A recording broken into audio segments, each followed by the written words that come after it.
আসসালামু আলাইকুম, সবাইকে আমার চ্যানেলে স্বাগতম। আশা করি সবাই ভালো আছেন। আজকের ভিডিওর টপিক হচ্ছে বাড়ি থেকে কাউকে উচ্ছেদ করার মন্ত্র।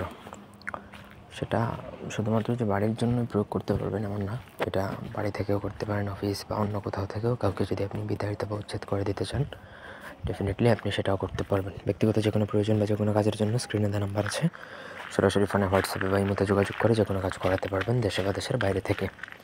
স্ক্রিনে যে মন্ত্রটা দেখতে পাচ্ছেন এটা একটা গুরু মন্ত্র।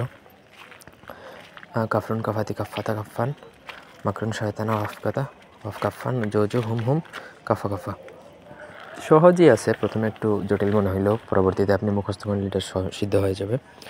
এটা সিদ্ধ করা যে অমাবস্যার রাতে উলঙ্গ হয়ে আপনাকে নদীতে কোমর পরিমাণ পানিতে নেমে আপনাকে 108 বার জপ করলে তবেই সিদ্ধ হবে।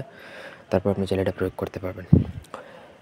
তো এটা প্রয়োগের সিস্টেম হচ্ছে, যে কোনো খাবারের মধ্যে সিদ্ধ করার পরে যে কোনো খাবারের মধ্যে 21 বার পড়বেন, 21টা ফু দিয়ে তারপর উদ্দিষ্ট যে ব্যক্তিকে খাওয়াবেন সেই আপনি যেখান থেকে বিতাড়িত করতে চান সেখান থেকে সে বিতাড়িত হয়ে চলে যাবে, মানে সেখানে সে থাকতে পারবে না, যে কোনোভাবেই সে ওইখান থেকে চলে যাবে। তারপর চালান হয়ে যাবে, চালানের ফলে সে ওইখানে থাকতে পারবে না। কিন্তু এই মন্ত্র সিদ্ধ না করলে কিন্তু আপনার শরীরের সাথে এটা অ্যাডজাস্ট হবে না বা জাগ্রত হবে না, তখন কিন্তু এটা কাজ করলেও কাজ হবে না। সো প্রথমে তো দরকার হচ্ছে আপনাকে রাত্রিবেলা উলঙ্গ হয়ে, শনিবার মঙ্গলবার দিনে অথবা অমাবস্যা উলঙ্গ হয়ে আপনার কোমর সমান পানিতে নেমে একা নির্জনে আপনাকে এটা সিদ্ধ করে নিতে হবে। তারপরে আপনি এটা প্রয়োগের জন্য সুইটেবল বা পারফেক্ট হবেন, আদারওয়াইজ আপনি এটা প্রয়োগ করতে পারবেন না। তো এই ছিল আজকের ভিডিও। ধন্যবাদ সবাইকে সাথে থাকার জন্য। আল্লাহ হাফিজ।